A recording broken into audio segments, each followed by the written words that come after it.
জৈব যৌগ থেকে আমরা দুইটা কুইক রিভিউ ক্লাস দেখছি, যেখানে আমরা এমসিকিউ হ্যাক্সগুলো দেখছি।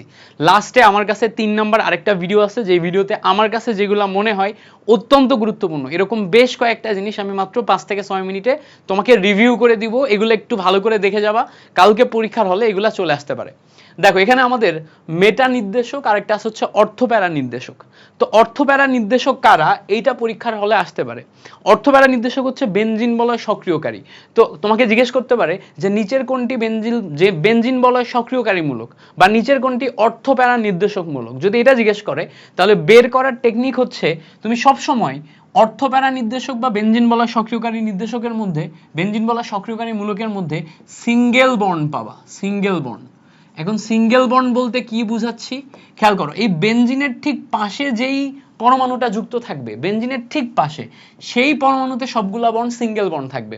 যেমন দেখো বেনজিনের উপর NH2 মানে অ্যানিলিন আছে না, অ্যানিলিনের যে NH2, এই নাইট্রোজেনে সবগুলা bond single bond. That's why এটা হচ্ছে অর্থপ্যারা নির্দেশক।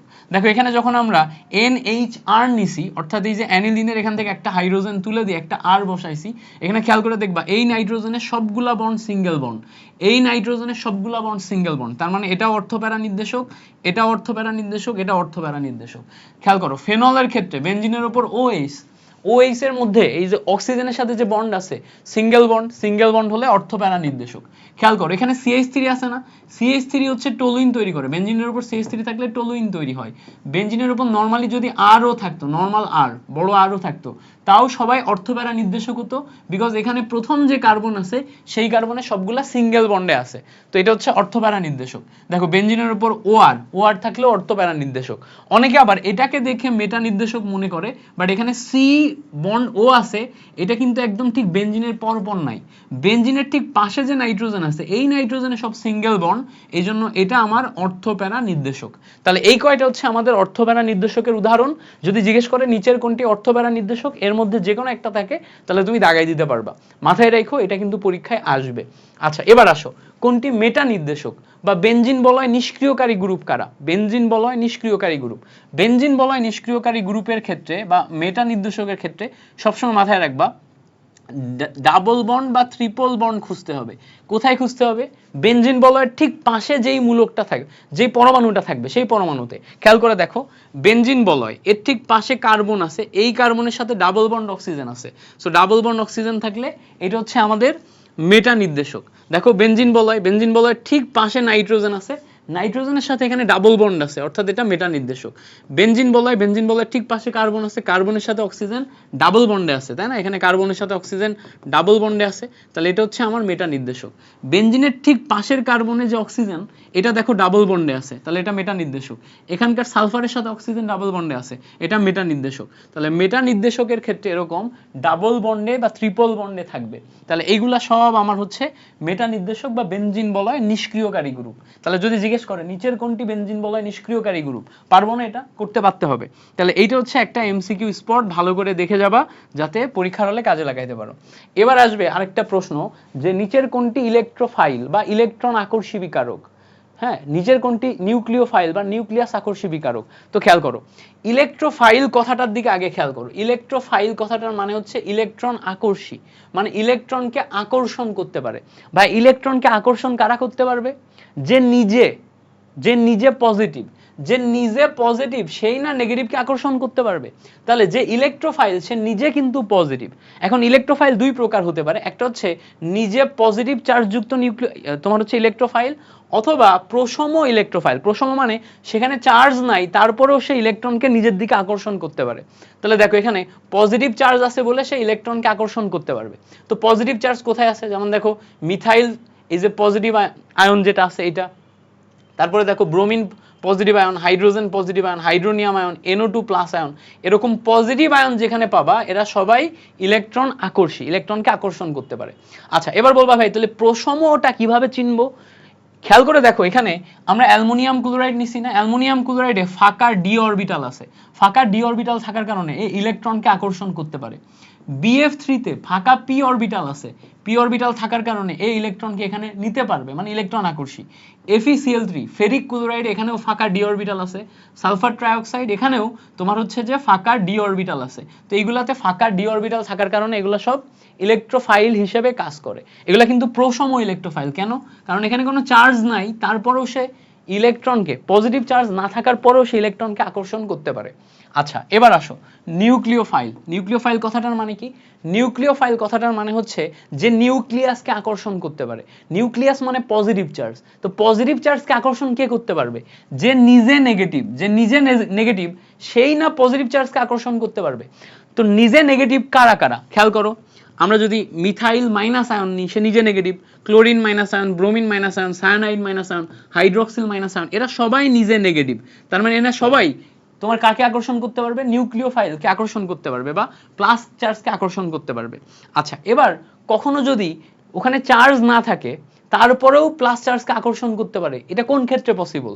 দেখো, আমার কাছে কোনো চার্জ নাই কিন্তু ইলেকট্রন আছে, ইলেকট্রনের আধিক্য আছে, তাহলে আমি পজিটিভ চার্জকে আকর্ষণ করতে পারবো বা নিউক্লিয়াসকে আকর্ষণ করতে পারবো। তো দেখো, অ্যামোনিয়ার উপরে এক জোড়া লন পেয়ার ইলেকট্রন আছে, এই জন্য সে পজিটিভ চার্জকে আকর্ষণ করতে পারে।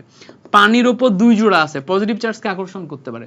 অ্যালকোহলের উপর আছে, তারপরে অ্যামিনের উপরে আছে, এখানে লন পেয়ার ইলেকট্রন থাকার কারণে তারা পজিটিভ চার্জকে আকর্ষণ করতে পারে। তো এই জায়গা থেকে আমি যে উদাহরণগুলো তোমাকে দেখালাম, খুব দ্রুত দেখাইছি, অনেক বেশি ডিটেলসে যাই নাই, অনেক ডিটেলসে যাওয়া যায় এখানে, বাট এমসিকিউ মনে রাখার জন্য দ্রুত সময়ে এইটুকুই এনাফ। সো এমসিকিউর জন্য এই পেজটা ভালো মতো মনে রাখবা। এবার আসো, এই জায়গা থেকে একটা জিনিস মনে রাখবা, ক্লিমেনসন বিজারণ প্রচুর পরিমাণে আসে। ক্লিমেনসন বিজারণ অ্যালডিহাইড কিটোন মূলককে তোমার মিথিলিন মূলকে কনভার্ট করে, সিও মূলককে CH2 মূলকে কনভার্ট করে হচ্ছে ক্লিমেনসন বিজারণ। প্রচুর পরিমাণে আসে ভাই, প্রচুর পরিমাণে আসে, এই জন্য লিখে রাখছি। ক্লিমেনসন বিজারণের এই যে কাজটা, এটা মনে রাখবে, এটা এমসিকিউতে আসবে। এবং ক্লিমেনসন বিজারণে তোমার বিজারক হিসেবে আমরা কাকে ব্যবহার করি? জিঙ্ক অ্যামালগাম এবং HCl। জিঙ্ক অ্যামালগাম এবং গাঢ় HCl হচ্ছে ক্লিমেনসন বিজারণে ব্যবহার করা হয়। আবার বলি, জিঙ্ক অ্যামালগাম, গাঢ় HCl ক্লিমেনসন বিজারণে ব্যবহার করা হয়। এটা CH2 মূলক থেকে, CO মূলক থেকে CH2 মূলক রূপান্তর করে। আচ্ছা, এবার আসো টলেন বিকারক এবং ফেলিং দ্রবক। এখান থেকে একটা প্রশ্ন আসে, টলেন বিকারক নিচের কোনটির সাথে বিক্রিয়া করে? সবসময় মাথায় রাখবা, টলেন বিকারক, ফেলিং দ্রবণ দুইটাই সবসময় অ্যালডিহাইডের সাথে বিক্রিয়া করবে। অ্যালডিহাইডের সাথে বিক্রিয়া করবে, কিটোনের সাথে করবে না। অ্যালডিহাইডের সাথে করবে, কিটোনের সাথে করবে না। তো অ্যালডিহাইডের সংকেত কি? RCH হচ্ছে অ্যালডিহাইডের সংকেত, HCHO হচ্ছে অ্যালডিহাইডের সংকেত। না, এটা না, এটা হচ্ছে মিথানল। গ্লুকোজের মধ্যে CHO মূলক আছে না, অ্যালডিহাইড মূলক আছে, এজন্য গ্লুকোজের সাথেও বিক্রিয়া করে। তার মানে টলেন বিকারক, ফেলিং দ্রবণ দুইটাই হচ্ছে এই টাইপের অ্যালডিহাইড যেগুলো আছে এগুলোর সাথে বিক্রিয়া করে। প্রচুর আসে, প্রচুর আসে। নিচের কোনটি টলেন বিকারকের সাথে বিক্রিয়া করে? এই যৌগটি কোন বিকারকের সাথে বিক্রিয়া করে? এরকম ভাবে প্রশ্ন দেয়। জৈব যৌগ থেকে তো প্রচুর এমসিকিউ আছে। আমি যে 19টা এমসিকিউ ট্রিকের যে আলাদা 3.5 ঘন্টার ভিডিওই দিছি, যেখানে তোমাকে শুধু আমি এমসিকিউ ট্রিক শেখাইছি, বাট সবচেয়ে গুরুত্বপূর্ণ এই এক্সামের জন্য আমার কাছে যেটা মনে হচ্ছে সেটা আমি তোমাকে দেখাই দিলাম। দেখো, অসম্পৃক্ততার পরীক্ষা, এটা একটু পড়ে যাও। অসম্পৃক্ততার পরীক্ষা মানে কি? কার্বন কার্বন দ্বিবন্ধন ত্রিবন্ধন শনাক্তকরণের যে পরীক্ষা, এটা হচ্ছে অসম্পৃক্ততার পরীক্ষা, মানে অসম্পৃক্ত হাইড্রোকার্বন শনাক্তকরণের পরীক্ষা। এটা একটা হচ্ছে বেয়ার দ্রবণ আর একটা হচ্ছে ব্রোমিন দ্রবণ। বেয়ার দ্রবণ মানে হচ্ছে পটাশিয়াম পারম্যাঙ্গানেট এবং পটাশিয়াম হাইড্রোক্সাইডের যে দ্রবণ, এটাকে বেয়ার দ্রবণ বলে। এইটা হচ্ছে গোলাপি বর্ণের দ্রবণ, পটাশিয়াম পারম্যাঙ্গানেট এবং পটাশিয়াম হাইড্রোক্সাইড গোলাপি বর্ণের দ্রবণ, মাথায় রাখবো। গোলাপি বর্ণের যে বেয়ার দ্রবণ, মাথায় রাখবো, গোলাপি বর্ণের যে বেয়ার দ্রবণ, এইটা দিয়ে যদি আমি তোমার অ্যালকিনের সাথে বা ইথিনের সাথে বিক্রিয়া করি, এটা বিক্রিয়া শেষে আমার ইথিলিন গ্লাইকল তৈরি হয়। এই যৌগটার নাম হচ্ছে গ্লাইকল। দুইটা OH যুক্ত হবে, ঠিক আছে, দুইটা OH যুক্ত এই যৌগের নাম হচ্ছে গ্লাইকল। যদি এখানে প্রোপিন হয়, প্রোপিন, ইথিন না নিয়ে আমি প্রোপিন নিলাম, প্রোপিন থেকে প্রোপাইলিন গ্লাইকল, বিউটিন থেকে বিউটাইলিন গ্লাইকল, এরকম আসে। কার্বন সংখ্যা বাড়ার সাথে সাথে নামও পরিবর্তন হয়ে যাবে। এটা প্রচুর পরিমাণে আসে। এই যৌগটার নাম কি আসে? 3 কার্বন বিশিষ্ট যৌগের নাম কি আসে? 4 কার্বন বিশিষ্ট যৌগের নাম কি আসে? বা এটা দিয়ে দিয়ে জিজ্ঞেস করবে এর উৎপাদ কি হয়, ঠিক আছে। এটা কিন্তু বেয়ার দ্রবণ পরীক্ষার উৎপাদের কথা বলতেছি, এটা প্রচুর পরিমাণে আসে। এবার দেখো, ব্রোমিন দ্রবণের ক্ষেত্রে আমরা লালচে ব্রোমিন ব্যবহার করি তোমার CCl দ্রাবকের উপস্থিতিতে। এই বিক্রিয়ার উৎপাদ নিয়ে প্রশ্ন কম আসে। আমরা ব্রোমিন দ্রবণে কি ব্যবহার করি? ব্রোমিন দ্রবণে এখানে বর্ণটা কি, কোন বর্ণের পরিবর্তন হয়, এগুলো আসতে দেখা যায়। সো এই যে আমি ওভারঅল তোমাকে যেগুলো যেগুলো দিলাম, আমি চেষ্টা করছি কম সময়ের মধ্যে খুব দ্রুত একটা রিভিউ দিয়ে দিতে, যেহেতু একদম লাস্ট মোমেন্টে তোমাকে এই ভিডিওটা দিচ্ছি। 12টা অলরেডি বেজে গেছে আমার ভিডিওটা রেকর্ড করার সময়, দেখো 12টা 2 বাজে। সো এখন আমি এই লাস্ট মোমেন্টে তোমাকে এইটুকুই দিলাম। আশা করি এই ভিডিওটা তোমার জন্য কাজে লাগবে। Thank you so much for watching this video. ভালো মতো পড়াশোনা করো, রিভিশন দাও, কালকের পরীক্ষাটা বেস্ট একটা পরীক্ষা দাও। তোমাদের সাথে এই লম্বা জার্নিতে খুবই ভালো লাগলো। Thank you so much.